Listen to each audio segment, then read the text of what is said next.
जय गालायो ओ खैर नाए दरवाजो बंद कयो मेहरबानी करे। आए टेस्ट के बारे में ये अनाउंसमेंट है कि जो टेस्ट है कमिंग एकेडमी की मंडे वाली फोर्टनाइटली, इस मंडे को जो होने वाली है, उसमें बायो, केमिस्ट्री, इंग्लिश, फिजिक्स का मुझे सही से पता नहीं,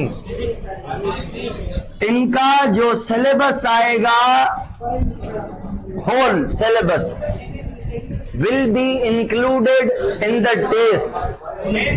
It means जो हम टेस्ट लेने जा रहे हैं, that going to be held on coming Monday, the test will be mega test.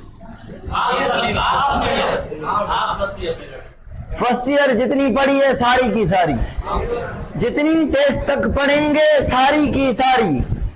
It means कल ना परसों से मैं एंजाइम स्टार्ट करूंगा, वो भी टेस्ट में होगा।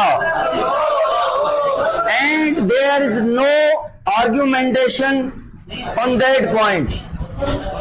होगा मतलब होगा। एंड द मजेदार बात, एज यूजुअल जैसे मैं टेस्ट लेता हूं डिफिकल्ट चैप्टर वाइज, ऐसे टेस्ट नहीं होगी। जो टेस्ट होगी जैसे एंट्री होती है नॉर्मल मक्खन मक्खन टाइप, चटपटी लजीज, ऐसी होगी। रेडी फॉर द मजेदार टेस्ट, चटपटी टेस्ट। अच्छा, एक और बात शेयर करनी है आपसे। जो लड़के आए थे जना वाले, जो कह रहे थे दुआ पे हम टेस्ट लें एकेडमी पे, क्या हम उनको, हफीज और अदनान और जोएब भाई आए थे, क्या हम उनको अलो करें वो टेस्ट यहाँ पे लें? और कितनी फीस थी उनकी? 700 उनकी फीस थी। क्या मैं उनको कहूं कि भाई टेस्ट ले लें? हाँ, और बच्चे देंगे या मूड नहीं है? देने वाले जो हैं वो हाथ नीचे करें, जो नहीं देने वाले वो हाथ उठाएं। ना देने वाले मतलब 1 2 3, बाकी देंगे। अगर देंगे अगले साल से क्या हम टेस्ट लेना स्टार्ट करें? मेगा मॉक टेस्ट हम लेना स्टार्ट करें अगले साल से। उसमें एकेडमी वालों के लिए पैकेज, बाकी लोगों के लिए फीस। पैकेज अगर असां वठूं पाण,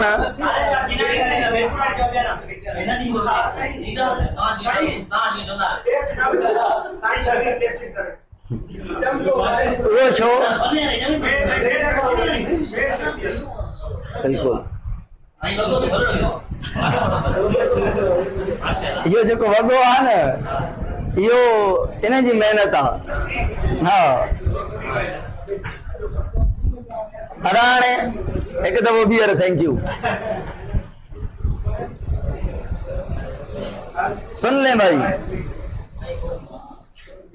मजेदार, चटपटी, लजीज concept of electron transport chain.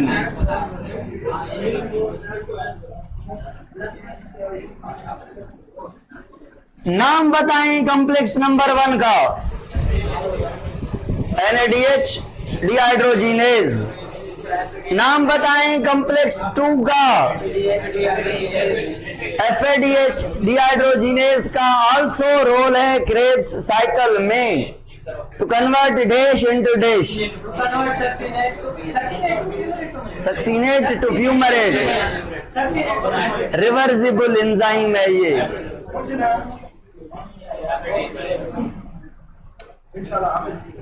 इसका नाम बताएं लिपिड का, मोबाइल कैरियर का। यूबीक्वानिन, UQ, क्वानिन प्रोटीन भी कहते हैं, कोएंजाइम Q भी कहते हैं।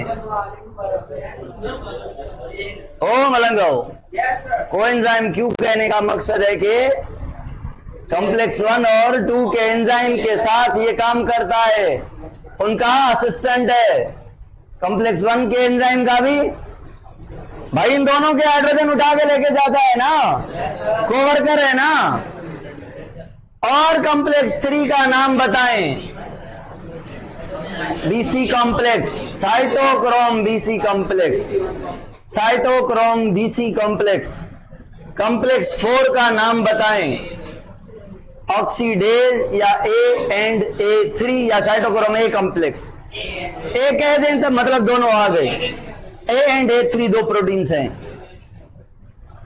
अगर मैं पूछूं इसका नाम बताएं, ATPase, ATPase, oxysome, Fernandez Moran particle.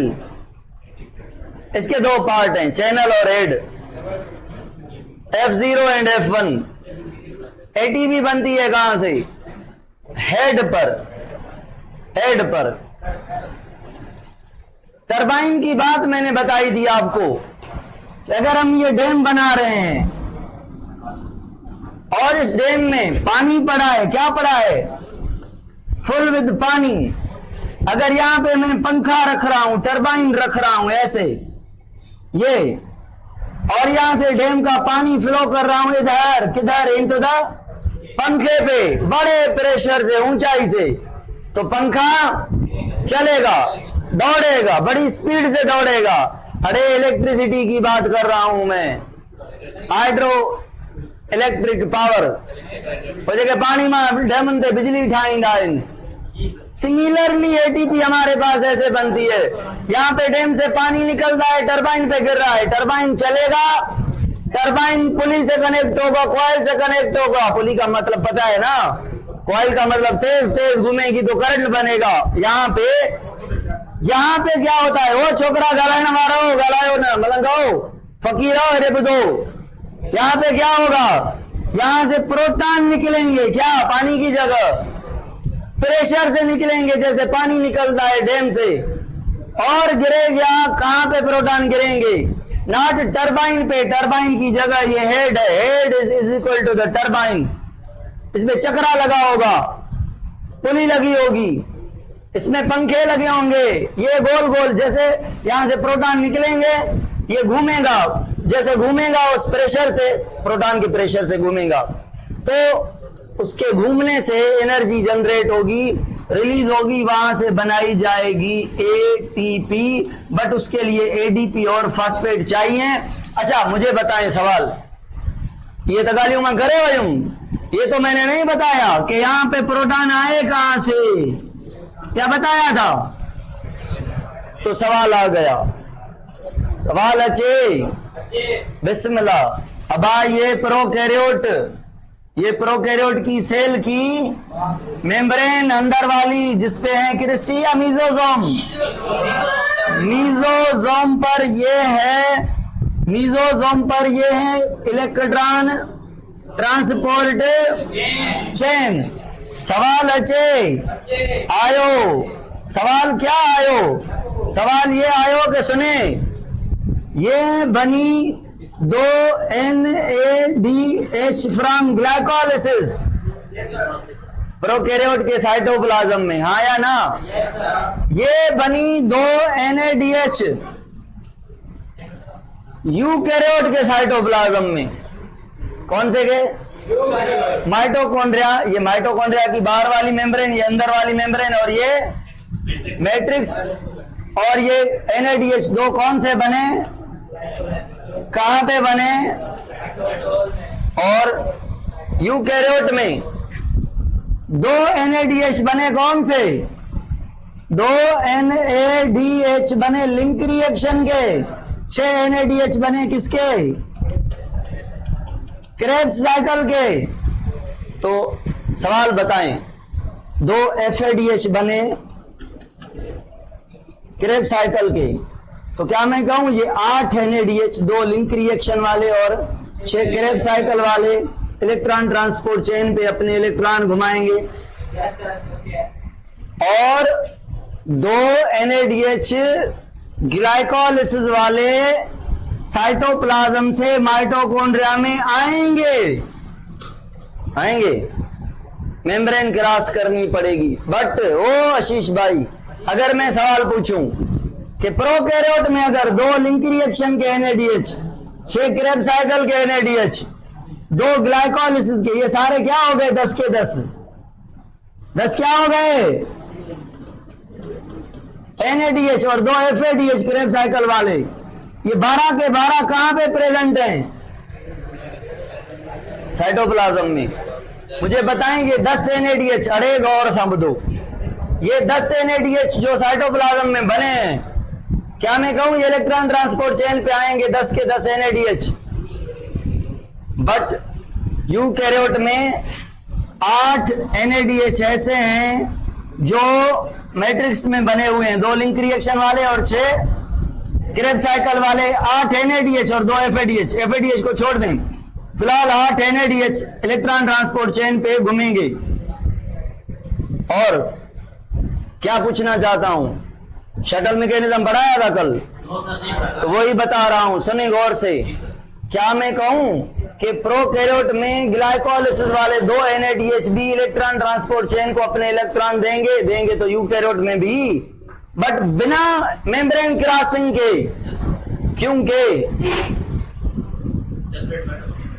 क्योंकि माइटोकॉन्ड्रिया नहीं है। प्रोकैरियोट के जो रिएक्शन हो रहे हैं साइटोप्लाज्म में हो रहे हैं, बट यूकैरियोट में जो ग्लाइकोलिसिस हो रही है वो साइटोप्लाज्म में हो रही है, बट ETC कहां है? तो क्या मैं कहूं ग्लाइकोलिसिस वाले 2 NADH आए, कहां आए? बाहर मेम्ब्रेन अलो किया, बाहर वाली परमिएबल है, अंदर वाली ने कहा कहां जा रहे हो? इन्होंने कहा कि इलेक्ट्रॉन ट्रांसपोर्ट चेन को इलेक्ट्रॉन देने जा रहे हैं ATP बनाने के लिए। किसने कहा? NADH ने कहा। किसको कहा? इनर मेम्ब्रेन को कहा। इनर मेम्ब्रेन पे एक प्रोटीन लगी हुई है जो कहेगी you are not allowed to enter into the matrix. वो कह रहे हैं भाई हमने इलेक्ट्रॉन देने हैं, हम देते हैं। वो प्रोटीन कहेगी मुझे दे दो, मैं पहुंचा के आऊंगी आपके इलेक्ट्रॉन्स, हाइड्रोजन। तो NADH क्या करेगी? अंदर मेम्ब्रेन पर एक प्रोटीन लगी होगी जो अपने हाइड्रोजन उसको देगी, NADH कन्वर्ट हो जाएगी, ये वापस जाएगी ग्लाइकोलिसिस से दोबारा हाइड्रोजन लेने। तो ये जो हाइड्रोजन इस प्रोटीन ने लिए ना, ये करेगी बेईमानी, ये FAD को कहेगी इधर आओ, इसको FAD को कहेगी इधर आओ। NADH वाले ग्लाइकोलिसिस के हाइड्रोजन किसको दे दिए? FADH को। तो बताएं ये 2 NADH एज NADH यूज होंगे या एज FADH यूज होंगे? यूकैरियोट में, प्रोकैरियोट में एज NADH यूज होंगे। क्यों? There is no membrane involvement, there is no need to cross the membrane, है ना। तो प्रोकैरियोट में 10 के 10 जो NADH हैं बिना मेम्ब्रेन क्रॉसिंग के अपने इलेक्ट्रॉन पहुंचा के आएंगे एज NADH। और यूकैरियोट में 10 में से ये वाले जो ग्लाइकोलिसिस वाले 2 NADH हैं कहां गए? ये वाले। अब अगर बुझो, क्या मैं कहूं टोटल 10 NADH हैं और 2 FADH हैं? क्या मैं कहूं 10 NADH में 2 ग्लाइकोलिसिस, 2 लिंक रिएक्शन और 6 क्रेब साइकिल के हैं? और क्या मैं कहूं ये 8 डायरेक्ट यूज होंगे बिना मेम्ब्रेन क्रॉस करके, और इनको क्या क्रॉस करनी पड़ेगी? और ये FADH भी डायरेक्ट यूज होंगे। तो सवाल ये है, क्या है सवाल? सवाल ये है FADH कितने ATP देता है? 2 FADH हैं, कितने ATP देंगे? ये ग्लाइकोलिसिस वाले NADH भी 2 ATP देंगे, 4 देंगे इंस्टेड ऑफ। प्रोकैरियोट में 6 ही देंगे, यूकैरियोट में 4। क्यों? इसको शटल मैकेनिज्म कहते हैं। जब NADH ग्लाइकोलिसिस वाला ETC के पास जाने की कोशिश करे और ये कन्वर्ट हो जाए FADH में, मेम्ब्रेन पर जो मैकेनिज्म हो रहा है NADH से हाइड्रोजन लेके FAD को देना, NADH को ऑक्सीडाइज करके FAD को रिड्यूस करना, तो वो NADH एज FADH यूज होगी। बट काम करेंगे कि ग्लाइकोलिसिस की NADH ने 2-2 ATP दिए, क्योंकि बनी तो NADH थी ना। समझ आ रही है? तो भाई यही मसला है जो हम कल कह रहे थे कि ग्लाइकोलिसिस के 2 NADH प्रोकैरियोट में 6 ATP देंगे, यूकैरियोट में 4, और लिंक रिएक्शन के 2 NADH प्रोकैरियोट में भी 6, यूकैरियोट में भी 6, क्रेब साइकिल के 6 NADH यूकैरियोट में 18, प्रोकैरियोट में भी 18, यूकैरियोट में भी 18। ये बात मैं यूकैरियोट की बता रहा हूं, ये बात मैं प्रोकैरियोट की बता रहा हूं। ये ग्लाइकोलिसिस के अंदर मसला है। अच्छा, और ये 2 FADH हैं, FADH प्रोकैरियोट में भी 4, यूकैरियोट में भी 4। अगर टोटल ATP काउंट करेंगे आप प्रोकैरियोट की, 6 ग्लाइकोलिसिस के, 6 लिंक रिएक्शन के, 18, 4 FADH के, ये FADH है, तो ये हो जाएंगे तो भाई कितने NADH हो गए? 10, 30 ये 4 ये 34, 6 से 12 18, 30 और 4 34। ये काउंट करेंगे तो बन जाएंगे 6 आपके सबस्ट्रेट लेवल फास्फोराइलेशन, 6 आपके सबस्ट्रेट लेवल सेम होते हैं, तो यहाँ पे टोटल बनेंगे प्रोकैरियोट में 40, यूकैरियोट में 2 आपने यूज किए थे ATP, 2 आपने माइनस किए थे ATP, तो आपके पास नेट बचे 36 और प्रोकैरियोट में नेट बचे 38 ATP प्रोकैरियोट में। ये प्रोकैरियोट का किस्सा और ये वाला। तो मसला कहां पे है? ग्लाइकोलिसिस के अंदर। क्या मैं कहूं जो सबस्ट्रेट लेवल है वो क्रेब साइकिल के अंदर 2 ATP सबस्ट्रेट भी बनती हैं, और ग्लाइकोलिसिस के अंदर 4 ATP सबस्ट्रेट लेवल बनती हैं, 4 और 2 6, ये काउंट किया हमने सबस्ट्रेट लेवल। अच्छे सवाल। 10 ग्लूकोज कितने? 2026 का 10 ग्लूकोज हैं, 10 के 10 रेस्पिरेशन में सांस लेते हैं। बताएं उन 10 से सबस्ट्रेट लेवल फास्फोराइलेशन कितनी होंगी? 60। सही है। 10 पायरुविक एसिड हैं, अब सबस्ट्रेट लेवल कितनी बनेगी?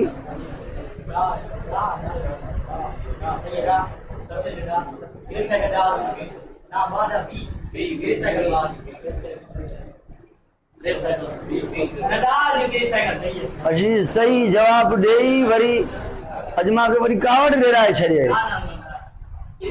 Worry 40 worry 3। अरे अकुल जा अकाब रहो ऑनलाइन वारो अज तां जो जवाब गलत आ। अज मुंहिंजा जेके फिजिकल जा वार आहिनि माशाअल्लाह थोड़ो साड़ ॾेराया आंदो आहिनि ऑनलाइन वारा भी। भला ॿुधो भाई 10 पायरुविक एसिड हैं तो 10 लिंक रिएक्शन होंगे आपके और 10 क्रेब साइकिल होंगी आपकी। तो एक क्रेब साइकिल में 1 ATP होता है सबस्ट्रेट लेवल। फकीरो मलंगाओ 10। सवाल चेंज हो गया। सवाल 10 पायरुविक एसिड नहीं है, 10 लिंक रिएक्शन के एसिटाइल हैं।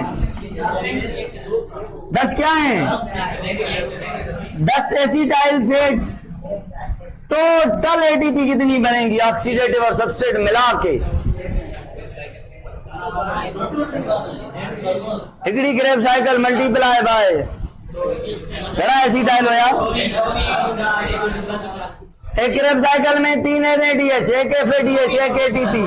3 NADH मतलब 9 ATP, 1 NADH मतलब 2, 1 ATP मतलब 1, 9 2 11 और 1 12 ATP पर एक क्रेब साइकिल। 12 ऑक्सीडेटिव या सबस्ट्रेट? 11 ऑक्सीडेटिव और 1 सबस्ट्रेट लेवल। तो 12 ATP 12 multiply by 10 Krebs cycle is equal to डबारे जी। है सुन लें भाई 10 पायरुविक एसिड नहीं 4 पायरुविक एसिड टोटल कितनी ATP बनाएंगे?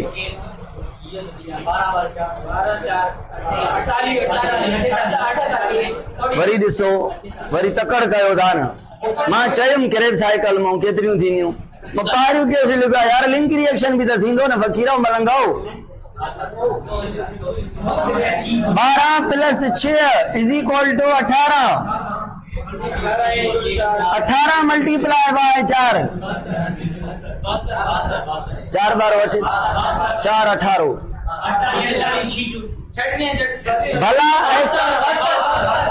भला ऐसा क्यों? समझ आया? 72 कि भाई 2 NADH लिंक रिएक्शन के और 12 ATP क्रेब्स साइकिल की, तो अगर 4 पायरुविक एसिड हैं तो लिंक रिएक्शन भी होगा और क्रेब्स साइकिल भी होगी। 4 पायरुविक एसिड हैं तो 4 लिंक रिएक्शन, 4 लिंक रिएक्शन, एक लिंक रिएक्शन में कितने NADH? 2 NADH। NADH कितने ATP देता है? 2 NADH 6, और क्रेब्स साइकिल भी 6 multiply by 4 is equal to 24 ATP from 4 link reaction, और 4 बार 48 ATP फ्रॉम 4 क्रेब्स साइकिल, और 48 और 24 कितना होता है? 72 है। 16 9 67 बनेंगे। Pyruvic acid will produce 1 NADH। That's really amazing. हम गलत कर रहे थे, हम गलत कर रहे थे भाई। ऑनलाइन वारा मुंगुर निंड में होता साईं गलत कीअं नथो थी सघे? साईं मथां लही आयो। अच्छा, दैट्स रियली अमेजिंग। इहे सवाल हूंदा अथव जे तकड़ में जज्बात में पाण खे फने खान समझी गलत करे वेंदा हो। समझो था? समझा ॻाल्हि? हाणे अचो त सट कीअं भाई? 4 पायरुविक एसिड कितने, मतलब लिंक रिएक्शन कितने? तो अगर 4 लिंक रिएक्शन है तो 8 NADH या 4 NADH। एक लिंक रिएक्शन में 1 NADH ना, बट हमारी जो सोच खड़ी हुई है ना लिंक रिएक्शन में 2, ये लकीर का फकीरपन जो है ना आपके अंदर नहीं, मुझ में भी थोड़ा थोड़ा है, बट इस पे काम करना पड़ेगा। तो देखें, खुद की बनाई हुई स्टेटमेंट मैंने बनाई और हम पटड़ी से हट गए। तो ये एग्जामिनर की लालच होती है, ये उसकी होती है ट्रिक के मैं पटड़ी से कैसे उतारूं। सुन ले, आने तो सोलो आने 4 क्रेब साइकिल होंगी। एक क्रेब साइकिल में कुल मिला के 4 क्रेब साइकिल और 12 ATP पर एक, और हल वरी सवाल। अरे वरी सवाल अच्छे आशीष भाई, अच्छे 4 पायरुविक एसिड में से ऑक्सीडेटिव ATP कितनी, सबस्ट्रेट लेवल कितनी? आया ना? 4 पायरुविक एसिड में से ऑक्सीडेटिव 56।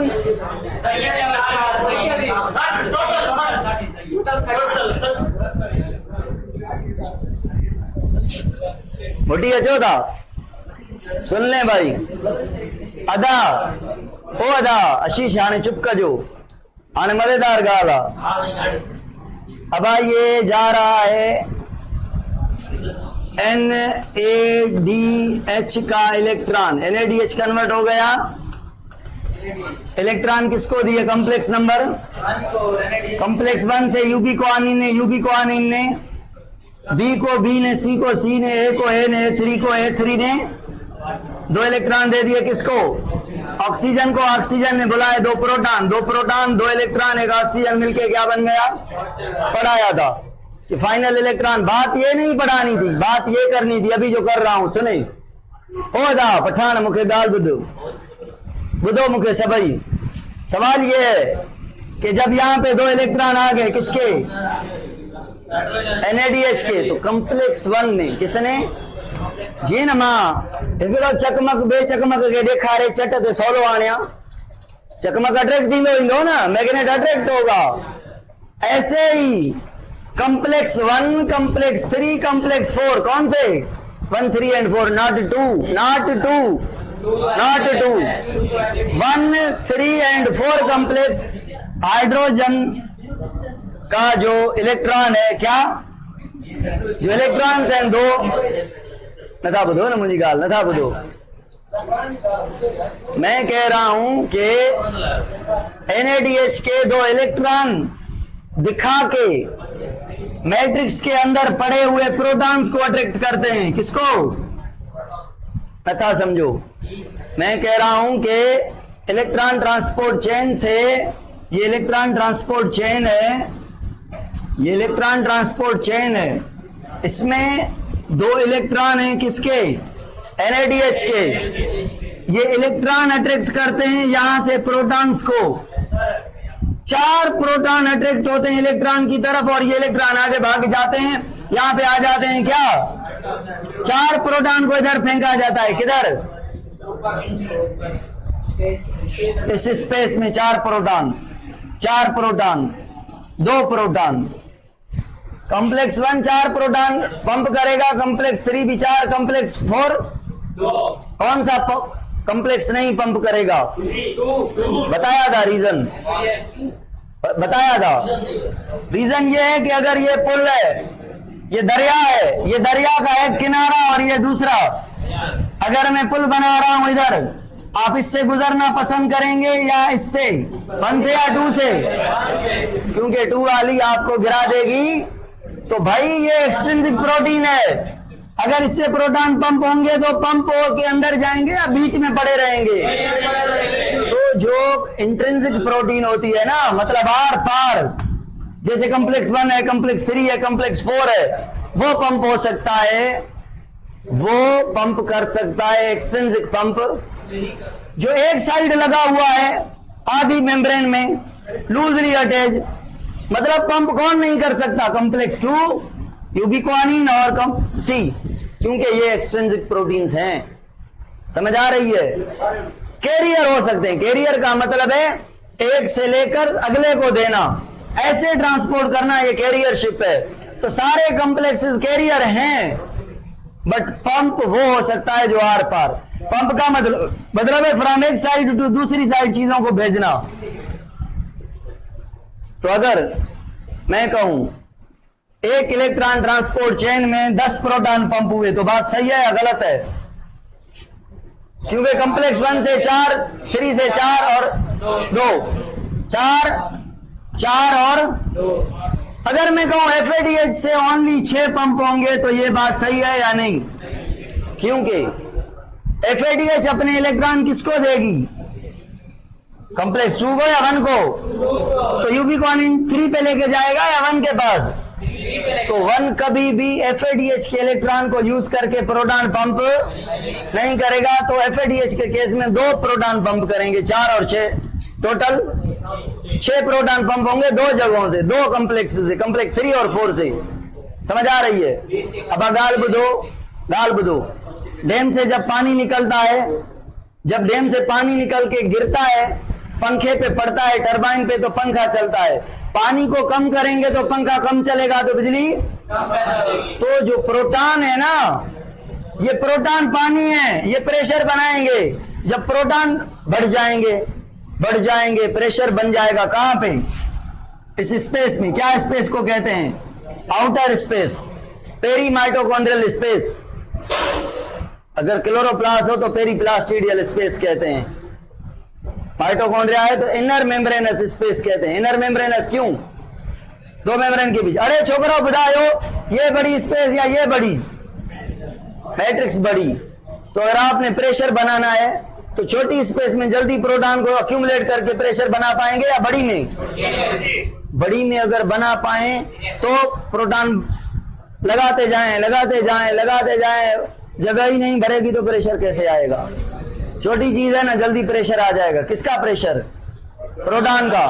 कंसंट्रेशन कह दूं प्रोटॉन की, ग्रेडियंट कह दूं प्रोटॉन का, इसे कहते हैं प्रोटॉन और मोटिव फोर्स। कल मैंने पढ़ाया था PMF।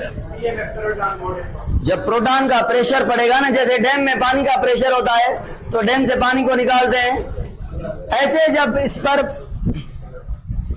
डाडो मता जी क्लास में टक्के बराबर सही न पढ़ाए सघंदो आहियां, या मां ॻाल्हि चवंदो आहियां बार बार, इहा चवण न घुरिजे। गर्ल्स क्लास खे अॼुकल्ह मां भलो पढ़ायां थो तव्हां खां, हुनजी वजह इहा आहे त साइलेंट, पिन ड्रॉप साइलेंट। तव्हां ॻाल्हाइण में लॻा पिया हो या हिक ॿिए खे पढ़ाइण में लॻा पिया हो?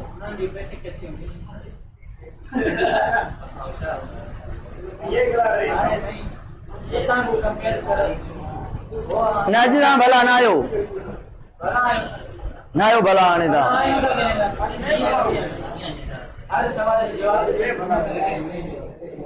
बहरहाल ॿुधो ॿुधो था ओ मनोज ॻाल्हि ॿुधो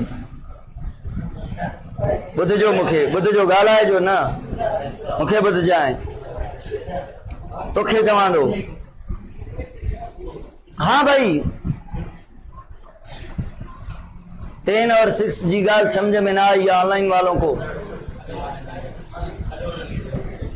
मैसेज ॿीहर कयो मां रिप्लाई कंदुमि हाज़िर अॼु रिप्लाई कंदुमि मां ॿुधो इहो मां चवां पियो त इलेक्ट्रॉन ट्रांसपोर्ट चेन आहे न जेका कॉम्प्लेक्स 1 4 प्रोटॉन पंप कंदो आहे कॉम्प्लेक्स 3 भी 4 कंदो आहे कॉम्प्लेक्स 4 2 कंदो आहे तो टोटल प्रोटॉन कितने पंप हो गए तो NADH कॉम्प्लेक्स 1 से अपने इलेक्ट्रॉन भेजता है यानी NADH के केस में 1 से भी पंप होंगे 3 से भी पंप होंगे 4 से भी पंप होंगे 1 से 4 3 से भी 4 और 4 से 2 तो टोटल प्रोटॉन 10 हो गए बट FADH अपनी प्रोटॉन कॉम्प्लेक्स 2 को देता है जो प्रोटॉन पंप करता नहीं प्रोटॉन पंप करेगा तीसरा और चौथा तीसरा करेगा 4 और चौथा करेगा 2 तो 4 और 2 ओनली 6 प्रोटॉन पंप होंगे FADH के केस में NADH ऐसा मैं कहूं कि मैं ट्रेन पे बैठा हूं कराची से कहां से और आप में से बिलाल भाई बैठे हैं हैदराबाद से तो मैंने कराची से कुछ चीजें ली 3 चीजें ली एक चीज मैंने उधर ही खा ली कहां पे कराची पे हैदराबाद में मैं खाने वाला था दूसरी चीज को बिलाल भी आ गए तो वो चीज बिलाल और मैंने इकट्ठे खाई और तीसरी भी बिलाल और मैंने इकट्ठे खाई कहां पे रोडी स्टेशन पे तो 3 स्टेशन थे तो ओनली कराची हैदराबाद और रोडी तो हमने कौन सी स्टेशन 2 पे हम इकट्ठे खाया खाना कराची पे क्यों नहीं क्योंकि बिलाल मेरे साथ नहीं था तो भाई चुप है ना तो बिलाल FADH है और मैं NADH मैं 3 जगहों से 4 रोटियां खा के आया हूं एक से 4 दूसरी से 4 और तीसरी पे 2 तो मैंने रोटियां खा ली 10 भाई और बिलाल ने अरे जॾहिं बिलाल कराची स्टेशन ॾिठी कोन उते हुयो ई न उते प्रोटॉन पंप कंदो खाईंदो मूंसां गॾु हुयो ई न मां छा कयां तो NADH क्यों ज्यादा प्रोटॉन पंप करता है क्योंकि एक जगह ऐसी है जहां पे NADH ही आता है FADH आता ही नहीं वो है complex number 1 station number 1 Karachi वाली स्टेशन कौन सी स्टेशन कैंट स्टेशन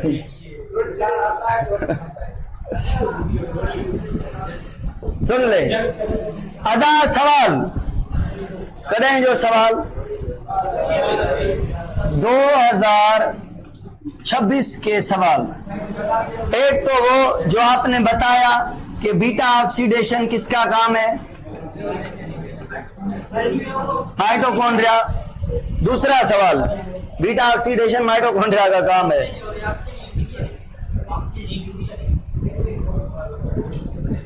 जरूरी नहीं ऑक्सीजन यूज हो बड़ा ऑक्सीजन यूज होगी भाई कॉमन सेंस है ना एडो मजेदार सवाल करनो मुंजी दिल चेंदी आयो तू छो पुछो यो मुखे पुछनो होयो पुराने मां ड्रामो करे ब्या लफ्ज करे मटाए कया तो तई आशीष के न लगे तो मुंजो सवाल आ आशीष भाई जवाब बुधो मजेदार गाल कही आशीष भाई बीटा ऑक्सीडेशन एरोबिक है एनारोबिक है Why? Because it going to be take part in Krebs cycle. After that, there will be the process of electron transport chain. Electron transport chain have to use oxygen. और अगर electron transport chain में oxygen नहीं है तो beta oxidation काम की नहीं है क्योंकि अगर ऑक्सीजन नहीं है तो no beta oxidation no Krebs cycle no ETC अगर ऑक्सीजन नहीं है तो नो ETC मतलब Krebs साइकिल नो अगर Krebs साइकिल नहीं है तो एसिडाइल बना के क्या करेंगे अदा एकड़ो मां पेज मोकलियो आ एकड़ो पेज मोकलियो आ क्या मोकला है मैंने? एक पेज बना मोकला है जिसमें ग्लाइकोलाइसिस कन्वर्ट इनटू, अरे आशीष बगर छविए जो सवाल है, pyruvic acid convert into acetyl, acetyl converted into CO2 फला फला फला, और आखिर में होगी क्या? ETC। और ये क्या हो गई? Krebs cycle. ये क्या हो गया? Link reaction. ये ग्लाइकोलाइसिस में फास्फोफरक्टोकाइनेज सुना है? ATP यूज करता है। स्टेप नंबर 3 ग्लाइकोलाइसिस का। वो छोकरा पठान बगर चलिए जो सवाल है बुधे न थो, अदा बुधो ETC से क्या बनती है? क्रेब्स साइकिल से भी एक बनती है, ग्लाइकोलाइसिस से भी एक।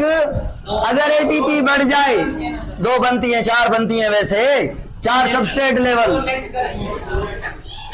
2 सबस्ट्रेट लेवल 2 क्रेब्स साइकिल से, और 32 से 34 ऑक्सीडेटिव ETC से ये ATP बन रही हैं। अगर ATP बढ़ जाएंगी ना, सीधा जाके इसको इनहिबिट करेंगी। किसको? Negative feedback on phosphofructokinase. तो भाई अगर आपके बॉडी में ATP हो तो रेस्पिरेशन को रोका जाए, अभी भी चलती रहे। अगर ATP बढ़ गई है मतलब आपके बॉडी ATP कंज्यूम नहीं कर रही, जितनी आप बना रहे हैं, तो आपको प्रोसेस रोकना चाहिए। तो रेस्पिरेशन को पता है कैसे रोका जाता है? इस एंजाइम को रोकता कौन है? तो ATP is also inhibitor of phosphofructokinase. और दूसरा, क्रेब्स साइकिल से आपका बनता है citrate. Citrate is an also inhibitor, negative feedback on phosphofructokinase. Another thing, citrate is a rate limiting factor, rate limit करता है। रेट लिमिटिंग फैक्टर का मतलब मैंने दौड़ लगाई किसके साथ? 2 साल के बच्चे के साथ। सही है, हम 2 भाग रहे हैं हाथ पकड़ के। ये कौन है मेरे हाथ में? 2 साल का, और मेरी बड़ी स्पीड है, और 2 साल के बच्चे की स्पीड 2 साल वाली होगी। अब मैं भाग रहा हूं, मैं अपनी स्पीड से भागूंगा या मजबूरन इसकी स्पीड से भागना पड़ेगा? मैंने स्लो होना है, मजबूरी है कि ये स्लो है। अगर मैं स्पीड लगाऊंगा तो ये घसीटता आएगा। तो रेस्पिरेशन का जो रेट है ना, वो सबसे स्लो रिएक्शन ये है, 2 साल के बच्चे की तरह। तो रेस्पिरेशन के सारे रिएक्शन स्लो रिएक्शन की वजह से स्लो पड़ जाते हैं। समझ आ रही है? सिट्रेट का बनना is a rate limiting step of complete. अचो साईं अचो, कल करेंगे MCQs और आज करेंगे लेक्चर अपलोड। बो हुकुम कयो, लेक्चर शेयर कयो, भले काॾे कंदा ई न आहियो। या मैं तव्हांखे चवां यार